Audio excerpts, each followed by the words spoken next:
প্রথম রাজাবলীর গ্রন্থ থেকে পাঠ ৯ অধ্যায় এবং ১০ অধ্যায়। সলোমনের দ্বিতীয়বার দিব্য দর্শন লাভ।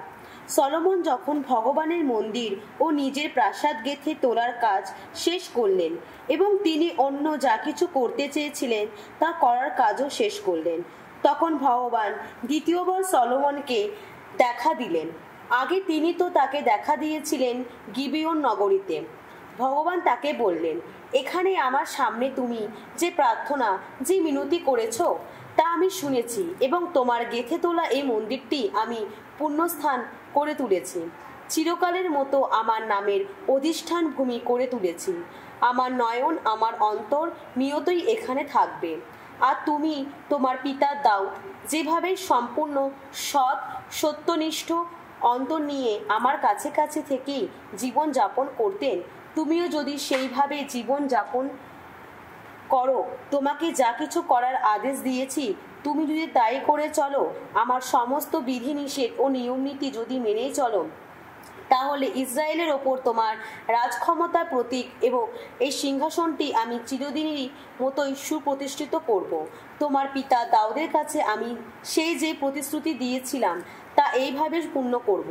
তাকেই আমি তো একদিন বলেছিলাম, ইসরায়েলের সিংহাসনে বসবার মতো বংশধরের অভাব তোমার কোনোদিনই হবে না। তবে তোমরাও তোমাদের বংশধরেরা যদি আমার কাছ থেকে সরে যাও, সেই যে সমস্ত আদেশ ও বিধিনির্দেশ তোমাদের পালনীয় বলে আমি জানিয়েছি, তোমরা যদি তা পালন না করো, তোমরা যদি অন্য যত দেবতার সেবা করতে শুরু করো, তাদের সামনে প্রণত হও, তাহলে এই যে দেশ আমি ইসরায়েলের মানুষদের হাতে তুলে দিয়েছি, আমি কিন্তু সেই দেশ থেকে তাদের উচ্ছেদ করে দেব। এবং এই যে মন্দির আমি আমার নাম অধিষ্ঠানের পূর্ণ স্থান করে তুলেছি, আমি তখন তা নিজের বলে অন্যান্য জাতির কাছে ইসরায়েল তখন হয়ে উঠবে যেন অপযশের নামান্তর, হয়ে উঠবে উপহাসের যোগ্য পাত্র। এই যে মন্দিরটি একসময় ছিল স্থাপত্য কর্মের উৎকৃষ্ট নিদর্শন, তার পাশ দিয়ে যাবে যারা, তারা সকলে তখন স্তম্ভিতই হবে, বিদ্রুপ করবে তারা। লোকেরা যখন প্রশ্ন করবে, ভগবান এই দেশ আর এই মন্দিরে অমন দশা ঘটালেন কেন, তখন তাদের এই উত্তর দেওয়া হবে, তার কারণ এখানকার লোকেরা তাদের আপন ঈশ্বর ভগবানকে, যিনি মিশর দেশের বাইরে তাদের পিতৃপুরুষদের এখানে নিয়ে এসেছিলেন, সেই তাকেই পরিত্যাগ করেছিল। তারা তো অন্য যত সব দেবতাকে নিজেদের দেবতা বলে গ্রহণ করে তাদের সামনে পরিণত হয়েছিল, তাদের সেবা করেছিল। সেজন্যই তো ভগবান তাদের ওপর অমন সব অমঙ্গল নামিয়ে এনেছেন। ভগবানের মন্দির ও রাজপ্রাসাদ এই দুটি নির্মাণের কাজ শেষ করতে সলোমনের পুরো ২০ বছর লেগেছিল। এই কাজের জন্য সলোমন এরস বা দেবদারু কাঠ কিংবা সোনা যা কিছু পেতে চেয়েছিলেন, তুরস্কের রাজা হিরাম সবই জুগিয়েছিলেন। তাই রাজা সলোমন এবার হিরামের হাতে গালিলিয়া অঞ্চলের ২০টি শহর তুলে দিলেন। হিরাম তখন সলোমনের দেওয়া ওই সব শহর দেখে নেবার জন্যে তুরস্ক থেকে সেখানে এলেন, কিন্তু শহরগুলো দেখে তার পছন্দ হলো না। তিনি সলোমনকে বললেন, সে কি ভাই, এ কেমন সব শহর দিলেন আমার? তাই ওগুলোর এলাকার নাম দেওয়া হলো কাবুল অঞ্চল, অর্থাৎ বাজে অঞ্চল। সেই নাম আজও রয়েছে। হিরাম তখন রাজার কাছে ১২০ ট্যালেন্ট সোনা পাঠিয়ে দিলেন। রাজা সলোমন যে এই সময় বেগার খাটারের জন্য লোকেদের ধরে আনলেন, তারা উদ্দেশ্য ছিল ভগবানের মন্দির, রাজপ্রাসাদ, মিল্লো, জেরুসালেমের প্রাকার বেষ্টনী এসব গেঁথে তোলা এবং হাসর, মেগিদ্দা ও গেজর এই ৩টি শহরকে নতুন করে গড়ে তোলা। মিশর রাজা ফারাও এক সময় এসে গেজের শহরটি দখল করে নিয়েছিলেন। তিনি তা আগুনে পুড়িয়ে ধ্বংস করে দিয়েছিলেন, আর সেখানে যেসব কারণীয় বাস করত তিনি তাদের হত্যা করেছিলেন। তারপর তিনি শহরটিকে যৌতুক হিসাবে নিজের কন্যাকে অর্থাৎ সলোমনের স্ত্রীকে উপহার দিয়েছিলেন। তাই সলোমন নতুন করে গড়ে তুললেন ওই গেজের আর নিচের বেত হরন, বায়ল এবং জুদা এলাকার মরু অঞ্চলের তামার, আর সেই সঙ্গে তার যে সমস্ত ভাণ্ডার নগরী ছিল, যে সমস্ত নগরীতে রাখা থাকতো যত রথ বা অশ্বরোহী, যত সৈন্যদল, সেই সমস্ত নগরীও এক কথায় বলতে গেলে জেরুসালেমে, লেবনে ও তার শাসিত গোটা এলাকায় তিনি যা কিছু গড়ে তুলতে চেয়েছিলেন তার সব কিছুই। যেসব আমেরীয়, হিত্তীয় পেরিজীয়, লিবিয় ও জেবুসীয় অধিবাসী তখনও প্রাণে বেঁচে ছিল, সেই যেসব লোক যারা ইসরায়েলীয় ছিল না, তাদের উত্তর পুরুষদের মধ্যে তারা দেশে থেকে গিয়েছিল। ইসরায়েলীয়রা যাদের পুরোপুরি ধ্বংস করতে পারেননি, এই সময় সলোমন তাদেরকে সকলকে দাস হিসাবে বেগার খাটানোর জন্য ধরে আনলেন। আজও তারা তো সেই কাজই করে থাকে। সলোমন কিন্তু ইসরায়েলীয়দের কাউকে দাস করলেন না, তারা বরং তার সৈন্য, সামরিক কর্মচারী, সেনানায়ক, অধিনায়ক, রথ বা অশ্ববাহিনীর প্রধান হিসেবে কাজ করত। সলোমনের বিভিন্ন কাজকর্ম তদারকির ভার যাদের হাতে ছিল, তাদের সংখ্যা ছিল 550। যেসব লোক বিভিন্ন কাজকর্মে ব্যাপৃত ছিল, তারা তাদের পরিচালনা করত। ফারাওর কন্যার জন্য সলোমন যে প্রাসাদ তৈরি করেছিলেন, ফারাওর কন্যা দাউদ নগরী থেকে সেখানে উঠে আসার পর সলোমন মিল্ল গেঁথে তোলার কাজ শুরু করলেন।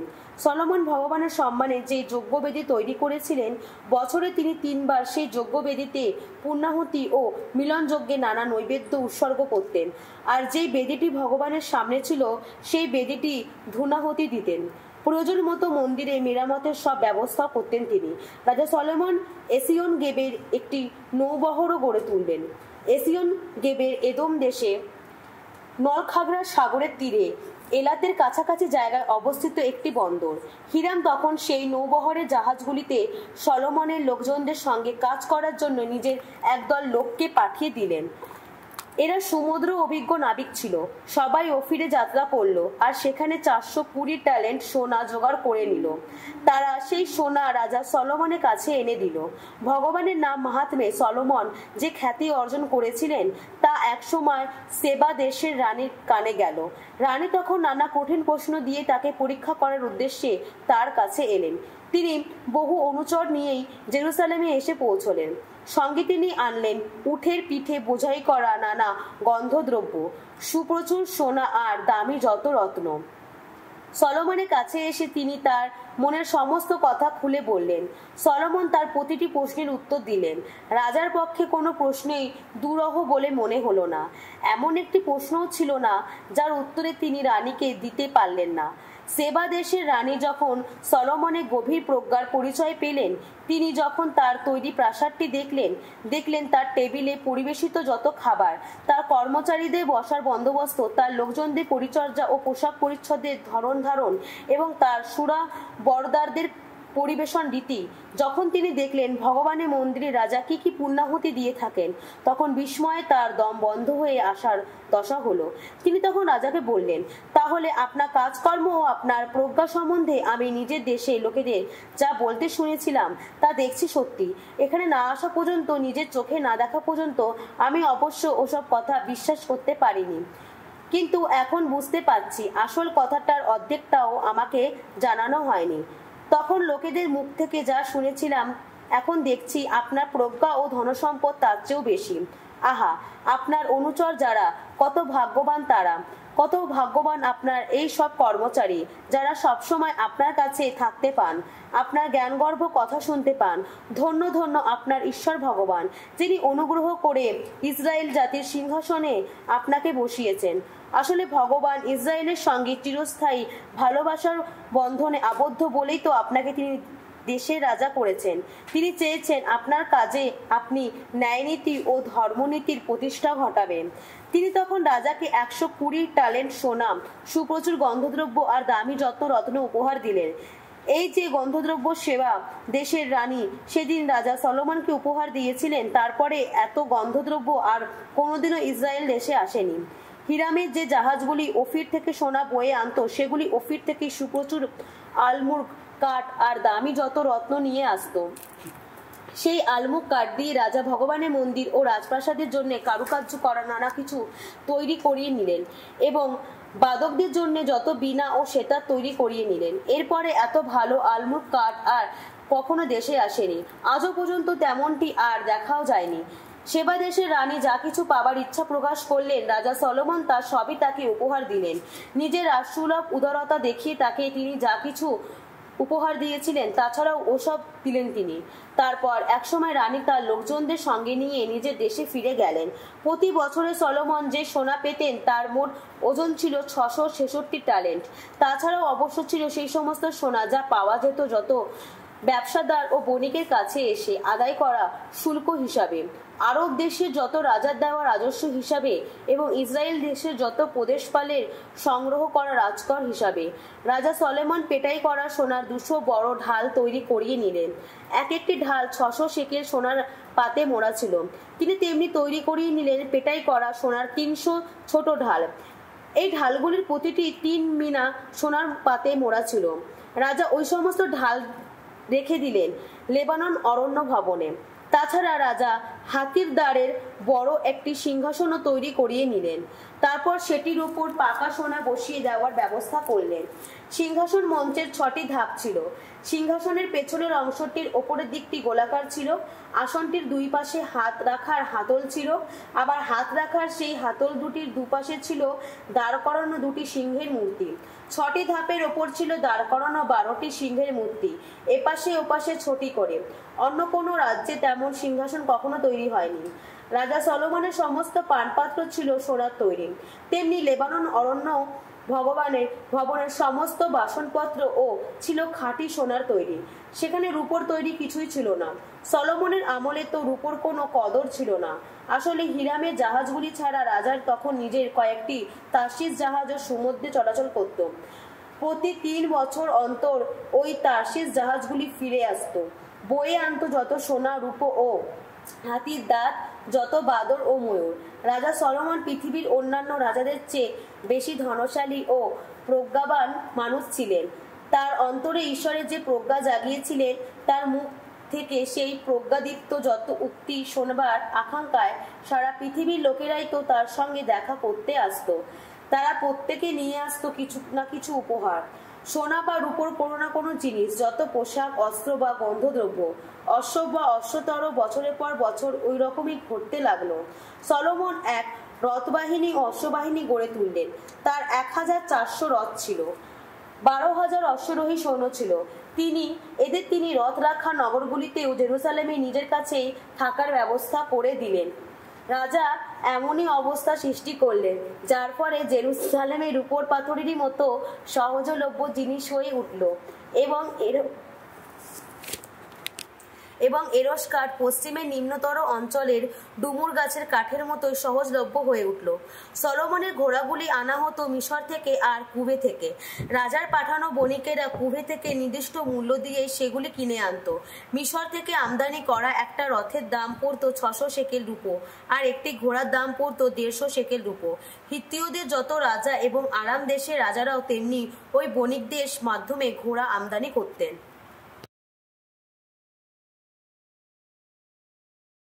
নাম সঙ্গীত 149। ত্রাণকর্তা ঈশ্বরের বন্দনায় আহ্বান। জয়ত জয়ত ভগবান, ভগবানের উদ্দেশ্যে গাও আজ নতুন গীতিকা। ভক্ত সবাই গাও তাঁর স্তুতি গান। আপন স্রষ্টার কথা ভেবে আনন্দিত হোক ইসরায়েল, আপন রাজার কথা ভেবে সিয়নের সন্তানেরা পুলকিত হোক। তাঁর নাম সংকীর্তনের নাচুর তারা, সেতার ও খঞ্জনি বাজিয়ে সাম গান করুক সবাই। ভগবানের আপন জাতির মানুষ যারা, তারা তো তাঁর কত প্রীতিভাজন। দিন নম্র যত মানুষকে তিনি পরিত্রাণের মুকুটে বিভূষিত করেন। গৌরবধন্য ভক্তজনেরা আজ উল্লসিত হোক, যে যার আসনে বসে হর্ষধ্বনি করুক। তাদের কণ্ঠে বেজে উঠুক ঈশ্বরের মহিমা কীর্তন। তাদের হাতে থাকুক দুধারী কৃপাণ। বিজাতীয়দের ওপর নিতে হবে যোগ্য প্রতিশোধ। ওসব ভিনদেশীকে সমুচিত শাস্তি দিতে হবে। ওদের নৃপতিদের শৃঙ্খলিত করতেই হবে। মানি ব্যক্তিদের পায়ে বেরি পড়াতেই হবে। এতেই তো সত্য হবে ওদের বিরুদ্ধে লিখিত রায়বিধান। এতেই তো গৌরব পাবে ভগবানের যত ভক্তজন। জয়ত জয়ত ভগবান।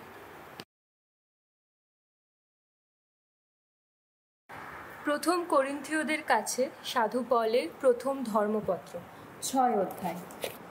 তোমাদের মধ্যে একজনের সঙ্গে আর একজনের বিবাদ হলে তার একটা বিচার নিষ্পত্তির জন্য ভক্তমণ্ডলীর কাছে না গিয়ে সে কি সত্যি বিধর্মীদের আদালতে যেতে কখনো সাহস করে?